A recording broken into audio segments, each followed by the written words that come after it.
About homeland and hometown, it's essential to understand the nuances between these two terms. A homeland refers to a broader concept.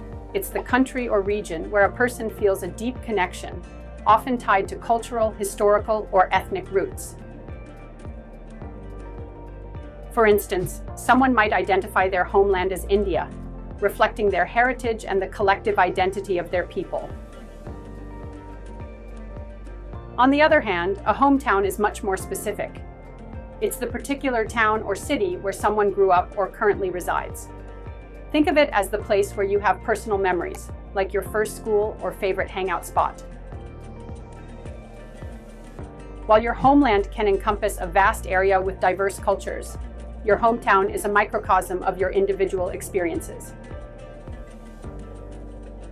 Understanding these differences helps us appreciate the layers of identity we all carry. Our homeland shapes our cultural background, while our hometown influences our personal stories. Both are significant, but they serve different roles in defining who we are.